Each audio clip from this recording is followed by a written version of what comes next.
ज्ञानदेव तुकाराम पंढरीनाथ भगवान की जय। मौली ज्ञानेश्वर महाराज की जय। श्री संत जगद्गुरु तुकाराम महाराज की जय। बोलो रे भाई सब संतन की जय। महायोग पीठे तटे भीमरथ्यायं वरं पुंडलीकाय दातुं मुनीन्द्रे समागत तिष्ठन्तमानन्दकन्दं परब्रह्मलिंगं भजे पांडुरंगं। पांडुरंगा करू प्रथम नमन, दुसरे चरण संतांच्या, त्यांच्या कृपादाने कथेचा विस्तारू। बाबाजी सद्गुरु दास तुकाज यांची केली स्मरण, होय सकळ विद्यांचे अधिकरण। तेची बंधू श्री चरण श्री गुरूंचे ते नमस्कारो नियाता। कलावज्ञ जियोदरार्थावतारम कलाकांक तेजोदिकामोदिवक्त्रम फलानीशवादापनोदारदक्षं समाधिस्तमूर्तिं भजे ज्ञानदेवम्। नमो सद्गुरु तुकया ज्ञानदीपा, नमो सद्गुरु सच्चिदानंद रूपा, नमो सद्गुरु भक्त कल्याण मूर्ती, नमो सद्गुरु भास्करा पूर कीर्ती। शिव भोळा चक्रवर्ती त्याचे पाय माझे चित्ती, वाचे वदता शिवनाम तयान बाधी क्रोध काम। हे दुःख भंजन मारुती नंदन, सुनलो मेरी पुकार पवन सुत विनती बारंबार, पवन सुत विनती बारंबार। अष्ट सिद्धि नव निधि के दाता, दुखियों के तुम भाग्य विधाता, दुखियों के तुम भाग्य विधाता। सिया राम के काज सवारे, मेरा कर उद्धार पवन सुत विनती बारंबार, पवन सुत विनती बारंबार। तरी काही तुझ शोकासी कारण नाही, हे जन्म मृत्यू पाही अपरिहर। प्रस्तुत प्राप्त प्रसंगी प्राप्त स्थळी आज या ठिकाणी सौभाग्यवती कैलासवासी लीलाबाई रामनाथ चव्हाण या मातोश्रींचा असणारा दशक्रिया विधी आहे। आणि मातोश्रींना या ठिकाणी अहेव मरण आलेलं आहे।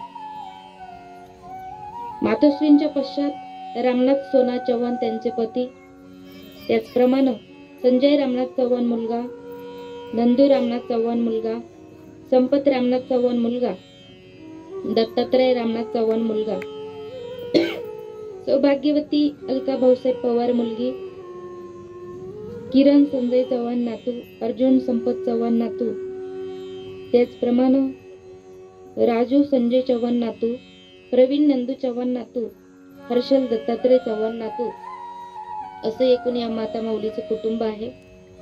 कैलासवासी सौभाग्यवती लीलाबाई रामनाथ चव्हाण या मातोश्रींचा असणारा दशक्रिया विधी, त्यानिमित्त जमलेले सगळे पाहुणे मंडळी, नातेवाईक, आप्तेष्ट, सगळे सोयरे। या माऊलीचा आजचा असणारा हा दशक्रिया विधी, आणि हा दशक्रिया विधी हा एक संस्कार आहे, सोहळा आहे, आणि तो प्रत्येकाच्या मानवी जीवनामध्ये असतोच। जसा जन्माचा सोहळा आहे तसा मृत्यूचा सोहळा असतो। म्हणून आज या ठिकाणी तरी इथं काही तुझं शोकासी कारण नाही, जे जन्म मृत्यू हे पाही अपरिहर, ही ओवी निवडली आहे।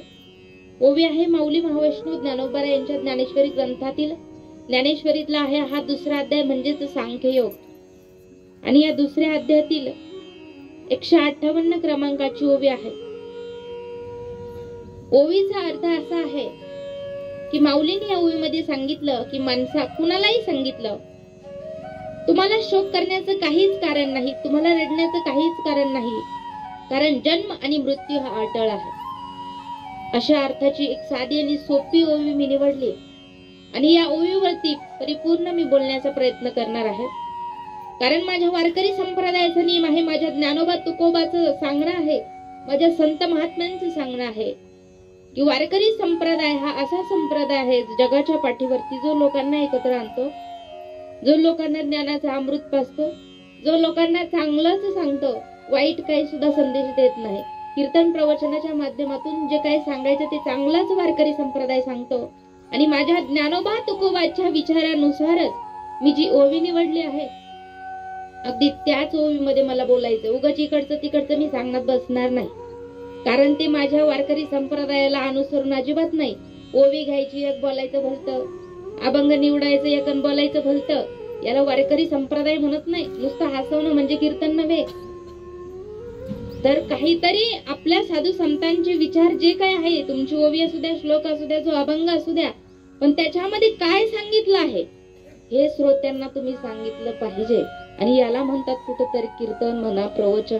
म्हणून या ओवीमध्ये माऊलींनी जे सांगितलं अगदी मी तेच तुम्हाला माझ्या अल्पमती अल्पबुद्धी सांगण्याचा प्रयत्न करणार आहे. या ओवीमध्ये माऊली महावैष्णव ज्ञानोबा म्हणतात, मृत्यू आणि जन्म हे अटळ गोष्टी आहे मानवी जीवनातल्या. पण होतं काय, आपण संसारिक माणसं आणि संसार म्हणलं की दुःख येणारच आहे. असा कोणता मनुष्य आहे संसारात जो सुखी आहे? तुम्ही सगळे संसारिक आहे, बरोबर ना? जेवढे जेवढे संसारिक बसले त्यांनी फक्त सांगायचं आम्ही कितीपत सुखी आहोत. संसाराचा एकदा का माग लागलं ना संसार, त्या संसारामध्ये एक शब्द सुरू होतो, आना. आना येतो ना, चालेल ताई? जे जे संपलं ते आना, याला म्हणायचं संसार. पोराचं दुखलं दुःख होतं, पोरीचं दुखायला लागलं दुःख होतं, मग याला तर म्हणतात मोह आणि मायेचं बंधन. आणि ते आपल्या पाठीमागं लागलं म्हणून आपल्याला होतंय दुःख. म्हणून जन्म आणि मृत्यू या दोन गोष्टी मानवी जीवनामध्ये अटळ आहे. मग ज्याचा मृत्यू झाला त्या माणसासाठी आपण रडतो, मान्य आहे. रडण्याचं कारणही तुम्हाला ज्ञात आहे. कारण जी कोणी व्यक्ती गेली ती आपली आई, ती आपली चुलती, ती मामी, मावशी, काकी, नानी, जे काही असेल जगाच्या पाठीवरती जेवढे नाते तेवढे एका स्त्रीला, ती माझी आई होती. आणि माऊलींनी संत महात्म्यांनी सांगितलं, गेलेल्या माणसासाठी शोक करू नका. शोकाचं कारण आहे आपलं मायेचं बंधन. ती माझी कुणीतरी व्यक्ती होती, प्रिय होती, माझ्यावर प्रेम करत होती, नितांत जीव लावत होती, ती माझी आई होती. आणि आईसाठी लेकरांना रडू नाही का? जरूर रडावं. पण साधू संत महात्म्यांचं सांगणं आहे, गेला तो पुन्हा येणार नाही. ज्याचा जन्म झाला त्याचा मृत्यू होणार आहे, ज्याचा मृत्यू झाला त्याचा पुन्हा जन्म होणार आहे. माझ्या माऊलीची ओवी आहे, उपजे ते नाशे नाशिले पुनरुपी दिसे, हे घटिका यंत्र जैसे परिभ्रमेगा. जन्माला आलेल्या प्रत्येक व्यक्तीला मरावं लागतं, पण आपण जन्माला आलो मग कुठेतरी संसार. आणि याच संसारामध्ये माझे संत मायबाप सांगतात ना, संसार कसा दुःखानं बरबटलेला आणि गांजलेला. संसार दुःख मूळ चहूकडे इंगाळ, विश्रांती नाही कोठे, रात्रंदिवस तळमळ. रात्रंदिवस तळमळ करणारा हा संसार. आणि संसार करता करता एक दिवस असा येतो आपल्याला हे जग सोडून जावं लागतं, या जगाचा निरोप घ्यावा लागतो. मग संसाराने आपल्याला पकडून ठेवलंय की कोणी, हे मी तुम्हाला सांगणार आहे. आपण संसाराला पकडलं, संसाराने आपल्याला नाही पकडलं. पोपट सगळ्यांना माहित आहे, पोपट माहित आहे ना? आपण म्हणतो ना, तो माणूस लय पोपट पंची, किंवा आपण म्हणतो तो माणूस लय पोपटासारखा बोलतो. मग असा पोपट जो पक्षी आहे ना, त्याला पकडण्यासाठी पकडणारा एक युक्ती करतो बर का ताई. युक्ती अशी करतो, खायला टाकता अंगणात, एक दोरी बांधतो, त्या दोरीमध्ये एक नळी घालतो. दोरीत काय? नळी. आता नळी म्हणजे असा प्रकार आहे, इकडून तिकडचं दिसतं बर का. आपली पाईपलाईन, आता आपण सगळे शेतकरी माणसं, आपल्या शेतातला पाईप माहितीच ना, पाईप. मग जे काही पाईप आहे ना, पाईप, आता या पाईपामध्ये समजा अशी दोरी ववली आपण. पाईप मोठा आहे, दोरी छोटी आहे, आणि झाडाला ह्या टोकाला बांधलं, तिकडं बांधलं, मध्ये काय आहे? पाईप आहे. पण पाईप मोठा आहे, दोरी लहान आहे. मग अशा स्थितीमध्ये काय होईल? तो पाईप जर तुम्ही हलवायला गेलं तर तो गोल गोल फिरणार ना बाबा, अगदी फिरणार. मग खायला टाकलेला आहे आणि तू छोटी ती काय नळी आहे, त्याच्यामध्ये घातली दोरी, दोन्ही बाजूनी बांधलंय, आणि पक्षी फिरायला लागले. तो एक पोपट नावाचा पक्षी तिथे येतो. त्याला वाटतंय मला काहीतरी खाण्यासाठी आहे, पण इथं मला कुणी पकडलं तर, बघा बरं का तो काय म्हणतो, मला कुणी पकडलं तर काय करायचं? मी खाली उतरू का नाही, खाली उतरू का नाही? खाली उतरतो, 2-4 दाणे खातो, आणि कुणीतरी आलं म्हणून घाई उठतो आणि त्या नळीवर जाऊन बसतो बरं का. असे 2 त्याच्या नख आहे ना, असं पकडतो त्या पाईपाला. आता जसा पाईपाला त्यानं पकडलं ना, तो पोपट असाच बसून नाही राहत, त्याचा मुंडका खाली पायवर असा उलटा होत होतो, पण तो नळीला सोडित नाही. बघा बरं काय आहे दृष्टांत. तो पोपट नळीला अजिबात सोडत नाही, तो उलटा होतो. तो काय म्हणतो, नळीनं मला पकडलं. आता मला सांगा, कुणी कुणाला पकडलंय? याला वाटतं मी पडतो का काय, म्हणून यानं असं घट्ट नळीला पकडून ठेवलंय. पण त्याला वाटतं मलाच नळीनं पकडलं, आणि मग तो नळीला सोडत नाही. पकडणारा येतो, पोटाला पकडतो, पिंजऱ्यामध्ये टाकतो. दृष्टांत संपला. सिद्धांत हा आहे, असाच आहे आपला नळी रूपी असणारा संसार आहे, जो माणसाला संसारात गोल गोल फिरवतो. आणि माणूस त्याला एवढा पोपटाच्या नखेवणी चिकटतो ना, की त्याच्यामध्ये उलटा पालटा होतो ना. आपण म्हणतो त्या संसारानं मला धरलंय. अहो, संसारानं नाही, आपण त्या संसाराला पकडलं, जसं पोपटाच्या प्रमाणासारखी व्यथा. मग या संसार जीवन जगत असताना आपल्याला एक दिवस मरावं लागतं. एकीकडे जन्म आहे आणि दुसरीकडे एक मृत्यू आहे. फक्त सुखाचा भास आहे, सुख मात्र संसारामध्ये तीळ मात्र नाही. सुखाचा शोध घेता घेता उभं आयुष्य निघून जातं, आणि आयुष्य जगता जगता एक दिवस शेवटचा क्षण येतो. माणूस मरतो आणि आपले माणसं आपल्यासाठी रडतात. परंतु झालेल्या गोष्टीचा विचार करीत बसण्यापेक्षा राहिलेल्या गोष्टीचा जो विचार करतो त्यालाच खरा मनुष्य म्हणायचं. झालं ते झालं, मेलेलं तर उठून बसत नाही. आपण रडतो कारण एक नातं आहे. जगाच्या पाठीवरती नात्यांना अशी अफाट किंमत आहे. नातं ही भाग्याने मिळणारी गोष्ट आहे. पैशाने नाते विकत भेटत नाही दादा. नातं मिळवायचंय, पैशाने मिळतंय का? मिळतं का? मिर्झापूरला किंवा संगमनेर तालुक्यामध्ये एखादं नातं विकत भेटतंय, फुकट भेटतंय? अजिबात नाही. ही भाग्याने प्राप्ती होणारे आहे नाते. मग आईचं नातं, बापाचं नातं, बहीण भावंडांचं नातं. पण इथं आलंय ना, तर इथं हे नाते अशा इतके भक्कम आहेत, इतके दृढ आहेत, इतके प्रेम करणारे, की ती व्यक्ती गेल्यानंतर आपल्या डोळ्यातून पाणी येतं. आपण त्याच्यासाठी शोक करतो. आणि म्हणून माझे माऊली म्हणतात, तरी येत काही. अरे इथं काय आहे?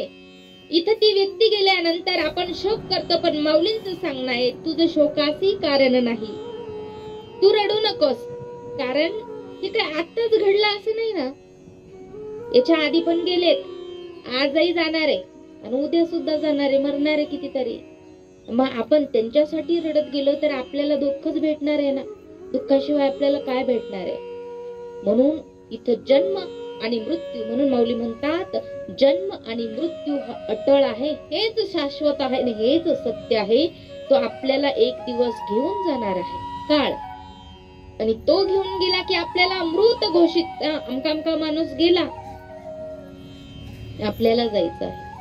म्हणून भगवंताचं आणि आपलं असं पवित्र नातं आहे, पवित्र बंधन आहे, आणि ते जीवनामध्ये सत्य आहे. माणसांची एकमेकाची जे नाते आहे, या नात्याला पूर्ण विराम आहे, परंतु भक्त आणि भगवंताच्या नात्याला कधीच पूर्ण विराम नाही. म्हणून संधीचं सोनं करून आपण आपल्या सुद्धा मानवी जीवनाचं सोनं करायला कधी विसरायचं नाही. आता तुम्ही म्हणाल आपलं सोनं कसं होणार? अहो, लोखंडाचं जर सोनं होतंय, माणसाचं होणार नाही काय? एक अभंग आहे बघा, लोहे परिसावरी रुसले, लोहे परिसावरी रुसले, सोनेपणाशी मुकले, ज्याचे त्याने अनहित केले, लोहे परिसावरी रुसले, लोहे परिसावरी रुसले, लोहे परिसावरी रुसले. आता लोह आणि परिस असा संबंध आहे. जर तो परिस सोन्याला स्पर्श झाला, कशाला? सोन्याला. आता सोनं हे अग्नी परीक्षा देतं, पण सोन्याला स्पर्श झाला तर ते सोनंच राहतं. काय मी सांगते नीट ऐका. सोन्याला स्पर्श झाला तर ते सोनंच आहे, परंतु एका बाजूला सोनं आणि एका बाजूला लोखंड आहे. लोखंडाला जर स्पर्श झाला तर सोनं होणार आहे, सोन्याला स्पर्श झाला तर ते सोनंच आहे. मग आपण कोण आहोत? माझा भगवंत हे सोनं आहे आणि आपण मात्र लोखंड आहे. निसंत रूपी परी जर आपल्याला सापडलं तर मानवी जीवनाचं सोनं होणार आहे. आणि मग एकदा का सोनं आलं तर तिथं झकाकी आहे, तिथं सगळं काय आहे. म्हणून माझे संत मायबाप सांगतात, देव ही जगामध्ये असा आहे की तो माझा भगवान परमात्मा प्रत्येक चराचरामध्ये भरून परून उरलेला आहे. असा माझा भगवंत. माझे जगद्गुरु तुकोबराय सगळ्या लोकांना सांगायचे, अहो माझ्या देवाला कुणी घ्या, माझ्या देवाला कुणीतरी घ्या. पण लोकांना देव कितपत आवडतो. आता तुम्ही आमच्यापेक्षा तुम्ही जास्त ऐकता बरं का. आम्ही एवढे कीर्तन प्रवचन करत नाही, एवढं तुम्ही रोजचे कीर्तन प्रवचन ऐकता, बरोबर आहे की नाही? मग तुम्हाला यातलं जास्त नॉलेज पाहिजे आमच्याही पेक्षा, कारण तुम्हाला रोज नवीन नवीन ऐकायला भेटतं. आणि प्रत्येक जण सांगतो की माझा भगवान परमात्मा हे आपल्याला शेवटचं आहे, साध्य आहे. आपलं आत्ताचं जे साधन आहे ना, हे संसार आहे. पण या साधनातून आपल्याला चालत चालत साध्यापर्यंत पोहोचायचं आणि तेच साध्य माझे भगवान परमात्मा आहे. पण त्याच्यापर्यंत जायला माणसाला काही आवडत नाही. अहो, ते देवानं माझ्या घरी यावं, देवानं मला भेटावं, देवानं माझं चांगलं करावं, देवानं मला सुखी ठेवावं, देवाने माझी सगळी इच्छा पूर्ण करावी, माझं नवस सायस पूर्ण करावं, ही कुणाची इच्छा? मानवी देहाची. पण कुणाकडून? देवाकडून. अहो, पण देवाचं जर आपण नावच घेत नसलो तर मावशी, तो काय बाजारचा भाजीपाला आहे का? पैशाने विकत भेटायला? माझे जगद्गुरु तुकोबरायांनी त्या देवाला डोक्यावर घेतलं, अख्ख्या गावात फिरले आणि म्हणायचे, माझा देव घ्या, माझा देव घ्या, तुमच्या घरी माझा देव आलाय. पण लोकांनी घेतला का? देव घ्या कोणी, देव घ्या कोणी, ऐत आला घर पुसोनी, ऐत आला घर पुसोनी, आला घर पुसोनी, देव घ्या कोणी, देव घ्या कोणी, देव घ्या कुणी, देव घ्या कुणी, ऐत आला घर पुसोनी. अहो, मी तुम्हाला विचारते, पुसतो म्हणजे विचारतोय, माझा देव घ्या कुणीतरी घ्या, तरी लोकांनी घेतलं नाही. मग देव सगळ्यांना आवडलच नाही. जसा संसार सगळ्याला आवडतो तसा देव आणि परमार्थ सगळ्याला आवडत नाही. परमार्थ सुद्धा आपल्या पुण्यानं मिळतो. देवाचं नावही तोंडात पुण्यानंच येतं. आणि पुण्य जर असेल तरच आपण कुठेतरी भगवंताच्या कार्यामध्ये येऊन बसतो. ते पुण्य नसेल ना, या धर्म मंडपामध्ये बसून सुद्धा देत नाही तुमचा बाप तुम्हाला. पण जर तुम्ही धर्म मंडपात बसलात ना, समजायचं हा मी पुण्यवान आहे बरं का, म्हणून मी इथं बसलोय. कारण पापी माणसाला या धर्म मंडपामध्ये पाप येऊ देत नाही आणि त्याला त्या देवाचं नावही आवडत नाही. पण एक सत्य आहे, माझं नावच सगळ्या जगामध्ये तारणहार आहे. माझ्या भगवान परमात्म्याचे नामस्मरण हेच सत्य आहे. माझा भगवान परमात्मा हेच खरं आपलं वास्तव आहे. आपण जीवन जगतो, जगत असताना हे दुःख आहे, दुःखासोबत सुख आहे, सुखानंतर दुःख आहे. मानवी जीवनातील एक चढउतार चालू आहे. सुखा पाठीमाग दुःख आणि दुःखा पाठीमाग सुख. मग भगवंताकडे एक प्रार्थना करायची, देवा तू प्रत्येकाच्या हृदयामध्ये आहे, तसा माझ्या सुद्धा हृदयामध्ये तू आहे. पण भगवंता मी झोपतानाही तुझं नाव घेणार आणि उठतानाही तुझं नाव घेणार, कारण तुझा कृपा आशीर्वाद सदैव माझ्या पाठीशी राहणार आहे हे मला माहित आहे. ज्याच्याकडे विश्वास आहे ना त्याला या सगळ्या गोष्टी मिळतात. बघा, विश्वासाला किंमत आहे. संताची पायी हा माझा विश्वास, सर्व भावे दास झालो त्यांचा, तिची माझी हित करीती सकळ जेणे हा गोपाळ कृपा करी. विश्वास संतावर असावा, विश्वास देवावरती असावा, विश्वास आपल्या माय बापावरती असावा, विश्वास हा खऱ्या माणसांवरती असावा. आणि जिथं विश्वास असेल तिथं माझा भगवान परमात्मा आहे, आणि जिथं विश्वास नसेल तिथं माझा भगवान परमात्मा नाही. बघा, म्हणून भगवंताने आपल्याला हा नरदेह प्राप्त करून दिलाय आणि याच्यामध्ये एक दिवस जन्म, जन्मानंतर हा मृत्यू आहे. म्हणून माझे माऊली म्हणतात, जे जन्म मृत्यू पाही अपरिहर, जन्मानंतर येणारा काळ तो म्हणजे आहे मृत्यू.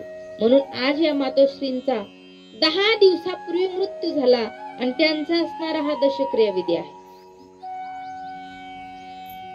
10वा, 13वा, 14वा, 1 महिना, त्यानंतर 1 वर्ष श्राद्ध किंवा पुण्यस्मरण हे हा संस्कार सोहळा आहे.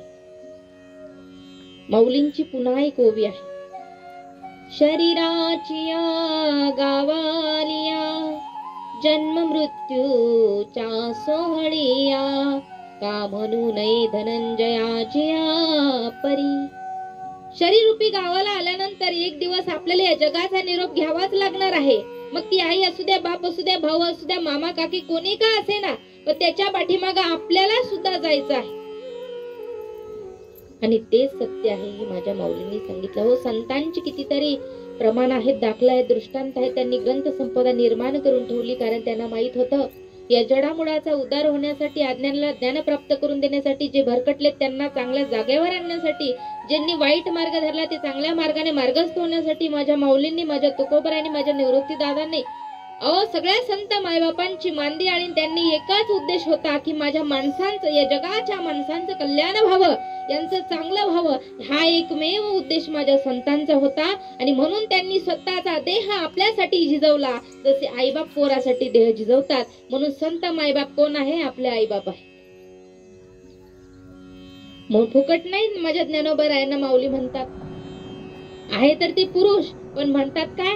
माझी माऊली ज्ञानराज माझी योग्यांची माऊली, जेने निगमवल्ली प्रकट केली. माझ्या माऊली सारखं दुःख जगाच्या पाठीवरती कुणालाच नाही. खूप दुःख सहन केलं तरी सुद्धा माझ्या माऊलींनी ज्ञानेश्वरी सारखा ग्रंथ आपल्याला दिला. एवढे भाग्यवान आपण आहोत. म्हणून प्रवचनात बसलं ना, जेव्हा जेव्हा भजन चालू होतं ना, पहिल्यांदा तर कीर्तनात तर असतं, प्रवचनामध्ये एकदाच असतं, ते म्हणजे सुरुवातीला. तेव्हा बरं का ताई, हरे राम हरे कृष्ण म्हणत जावा. फायदा कोणाचा आहे? जे टाळी वाजविणार म्हणून त्याचाच आहे. आमचा तर होतच आहे. आम्ही म्हणतोय म्हणजे आम्हाला फायदा होणार आहे. परमार्थामध्ये शाश्वत फायदा होणार आहे, पण संसारामध्ये शाश्वत फायदाच होईल असं मात्र नाही. देव कुणाचं उदर ठेवत नाही, फुकट नाही, अजिबात नाही. रोख पेमेंट असतं परमार्थिक क्षेत्रातलं. आमच्या ओले बाबाला विचार. परमार्थिक माणूस भगवंत म्हणतात, मी कुणाचं उदार ठेवत नाही. जो माझ्यासाठी वेळ देतो त्याच्यासाठी मी नितांत वेळ काढून उभा असतो. पण वेळ आपण दिला पाहिजे. माझ्या भगवंतासाठी ओढ लागली पाहिजे. कधी मी माझ्या देवाचं नाव घेईन. हरे राम सुरू झालं, कधी मी हाताने टाळीन, मुखाने नाव घेईन. याला म्हणतात ओढ, याला म्हणतात जिव्हाळा, याला म्हणतात आपुलकी. आणि असं असावं भगवंताबद्दल प्रेम. आणि त्याचं उदाहरण माऊलींनी एका लेखी बरोबर जोडलं. माझ्या तुकोबरायांनी, माझे तुकाराम महाराज, आणि त्यांनी उदाहरण जोडलं एका लेखीचं. म्हटले, देवाविषयी तळमळ, देवाविषयी आसक्ती, देवाविषयी जिव्हाळा आणि देवाविषयी जर प्रेम कसं असावं, तर एका पोरीप्रमाणे, एका लेकीप्रमाणे असावं. आणि म्हणून ते म्हणतात, कन्या सासुराशी जाये, कन्या सासुराशी जाये. माझ्या तुकोबरायने एका कन्येचं लेकीचं उदाहरण दिलं. म्हटले जिव्हाळा असावा तर लेकीप्रमाणे असावा. आता तुम्ही म्हणाल लेकीचा आणि याचा काय संबंध आहे? संबंध असा आहे, पूर्वीचा काळ होता. पूर्वीच्या काळी वराड कशातून जायचं बाबा? बैलगाडीतून. हा बरोबर बरोबर उत्तर आहे. बैलगाडीतून वराड जायचं. आता काय? आताच थाट नेराच आहे. आता लक्झरी. बरोबर आहे. आता लक्झरी काय? आता काही दिवसांनी हेलिकॉप्टरने नवरा नवरी जातातच, पण वराडही जाईल विमानानं, नाही का? या देशातून त्या देशात. मग पूर्वीचा तो काळ होता, नवरा नवरी आणि ते वराड असायचं बैलगाडीतून. बघा बरं माझे तुकोबराय काय सांगतात, ओढ कशी असावी देवाविषयी. ते लेकी प्रमाण 18 वर्षांची मुलगी झाली. आई बापानं लग्न जमवलं. ठरलेल्या वेळी ठरलेल्या ठिकाणी मुहूर्त काढण्यात आला आणि बैलगाडी मधून वराड आलं. त्या ठिकाणी थाटामाटामध्ये लग्न सोहळा संपन्न होत होता. लग्न लागलं, सगळे पाहुणे मंडळी जेवले आणि मग आता एक घटिका आली. ती प्रत्येक लेकीच्या जीवनामध्ये येते बरं का. आणि ती घटिका म्हणजे सासरी जाण्याची वेळ आली.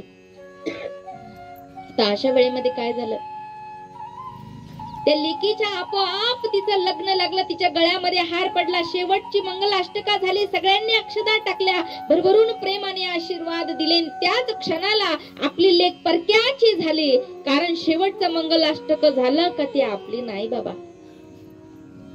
मुलगी म्हणजे परक्याचं दहन. त्या पोरीच्या डोळ्यामध्ये पाणी आलं. पोरगी रडायला लागली.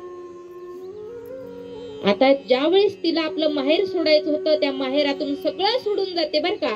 एक त्याग करणारी जर वस्तू कोणती असेल जगाच्या पाठीवर, तर ती फक्त एक आई आहे, एक स्त्री आहे. ती स्वतःचा अक्षर सुद्धा आपल्या सासरी घेऊन जात नाही. एवढा त्याग फक्त एक स्त्री करू शकते. एक पुरुष सुद्धा तेवढा त्याग करत नाही. माहेरी कुमारी ती, सासरी सौभाग्यवती आहे. माहेरी तिच्या नावापुढे तिच्या बापाचं नाव आहे, पण सासरी गेल्यानंतर तिच्या नावापुढे तिच्या पतीचं नाव आहे. इकडं माहेरी जर पाहायला गेलं तर तिचं माहेरचं तिच्या नावाच्या पुढे आडनाव आहे, पण सासरी गेल्याच्या नंतर तिच्या नावाच्या पुढे तिच्या पतीचं आडनाव आहे. स्वतःचं एक अक्षर सुद्धा ती सोबत घेऊन जात नाही. स्वतःचं नाव सुद्धा बदल करते. तिला लेक म्हणायचं, तिला एक स्त्री म्हणायचं. आणि अशा त्यागाची मूर्ती जर कोणती असेल तर ती फक्त स्त्री आहे. म्हणून स्त्रीचा आदर करायला शिकलं पाहिजे बरं का. बहुतेक लोक पिले ना तर त्या स्त्रीला काय काय आई बापावरून शिव्या देतात, काय काय घाणघाण बोलतात. एका स्त्रीचा आदर सन्मान करायला शिका. हे माझ्या उमाजी राजांनी असं नाही सांगितलं, माझ्या शिवाजी राजांनी तसं नाही सांगितलं. फुकट नाही नाव निघतंय. स्त्रियांचा आदर केला, सन्मान केला आणि म्हणून त्यांचं नाव आज महाराष्ट्रामध्ये गाजतं, नवी नवी जगामध्ये गाजतं. आपण जयंती पुण्यतिथी साजरी करतो, याचं एकमेव कारण आहे त्यांनी स्त्रियांचा भरपूर आदर केला. आपल्या मनामध्ये जर तेवढा आदर असला, सन्मान असला ना, सगळ्या गोष्टी होतात बघा. म्हणून ती त्यागाची मूर्ती ती एक स्त्री आहे. आणि ती लेक आता सासरी जाण्याची वेळ आली. आणि सासरी जाताना आता तिला आई दिसली. पळत पळत पोरगी गेली, आईच्या गळ्यामध्ये पडली. हंबरडा फोडून पोरगी रडायला लागली.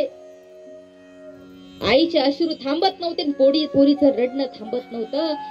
त्या पोरीच्या डोळ्यातून घळाघळा अश्रू वाहत होते. आपल्या आईनं तो डोक्यावरचा पदर घ्यावा आणि त्या पोरीचे डोळे पुसावे. अगं बाळा रडू नको ग, अगं प्रत्येकाच्या जीवनामध्ये ही वेळ येते ग, तू रडू नको. आई काळजी घे बर का, हे सांगणारी पोरगी आहे. तिथून निघली, बापाकडे गेली. बापाच्या गळ्यामध्ये पडून रडली, बहिणीच्या गळ्यामध्ये पडून रडली, भावाच्या गळ्यामध्ये जेवढे नातेवाईक होते ना सगळ्यांच्या गळ्यामध्ये पोरगी पडली. आणि हंबरडा फोडून पोरगी रडली. आणि मग आता मात्र काय झालं, नवरदेव बैलगाडीत बसला. आणि ती पूर्वीची प्रथा, सगळे पाहुणे मंडळी नातेवाईक त्या पोरीला काही अंतरावर वाट लावायला जायचे. मग नवरदेव बसला तो कुठं, तिकडे तोंड करून, त्याच्या गाव जिकडे असेल तिकडे तोंड करून बसायचा. पण नवरी कशी बसायची, माहेराकडे तोंड करून बसायची बर का. आणि मग ती बैलगाडी काही एकदा चालायला लागली ताई. प्रत्येक जण असं करायचं, हात हलवायचे, टाटा बाय बाय करायचे. कुणासाठी हो? त्या लेकीसाठी. पण ती लेक मात्र तिच्या डोळ्यातलं पाणी काय थांबत नसायचं. पण ती सारखी कुणाकडे बघायची? आपल्या बापाकडे बघायची, आपल्या आईकडे बघायची, आपल्या माहेराकडे बघायची. आज मी परक्याची झाले, आज माझं माहेर सुटलं, आज मी दुसऱ्या घरची सून झाले, असे विचार त्या लेकीच्या मनामध्ये यायचे. आणि ते गाव, ते लोक, ते नातेवाईक, ते आईबाप तिथपर्यंत उभे राहायचे जिथपर्यंत ती बैलगाडी दिसायची. आणि एकदा का बैलगाडी दिसायची बंद झाली ना ताई, मग सगळे वराडी मंडळी, गावकरी सगळे ज्याच्या त्याच्या घरी जायचे. पण सांगून जाईन माझे तुकोबराय म्हणतात, ती लेक मात्र आई बाप दिसायचे बंद झाले तरी सुद्धा तिचं तोंड काय तिच्या सासरकडे होत नव्हतं. ती सासरी घरी पोहोचेपर्यंत तिचं बैलगाडीमध्ये तोंड उलट असायचं, ते म्हणजे माझ्या माहेराकडे. एवढी ओढ त्या लेकीला माहेराची, आणि तेवढी ओढ आपल्याला देवाबद्दल लागावी असं मला सांगायचंय. माझ्या तुकोबरायांचं सांगणं आहे. म्हणून माझे तुकोबराय म्हणतात, कन्या सासुराशी जाये, कन्या सासुराशी जाये, कन्या सासुराशी जाये, कन्या सासुराशी जाये. मागे परतोनी पाहे, मागे परतोनी पाहे, मागे परतोनी पाहे, मागे परतोनी पाहे. तैसे झाले माझ्या जीवा, तैसे झाले माझ्या जीवा, तैसे झाले माझ्या जीवा, तैसे झाले माझ्या जीवा. माझे जगद्गुरु तुकोबराय म्हणतात, कन्या सासुराशी जाय, मागे परतोनी पाहे, तैसे झाले माझ्या जीवा. केव्हा भेटशी केशवा रे भगवंता तू, कधी भेटणार? एवढी तळमळ माझ्या जगद्गुरु तुकोबरायांची देवाविषयी होती. आणि तीच तळमळ आपल्या जीवन जगताना असावी असं तुकोबरायांचं सांगणं आहे. माझ्या ज्ञानोबरायांनी ते सांगितलं. माझ्या सगळ्या संतांनी सांगितलं, परमार्थाची तळमळ असावी, देवाविषयी आसक्ती असावी, आई बापाविषयी प्रेम असावं, आपल्या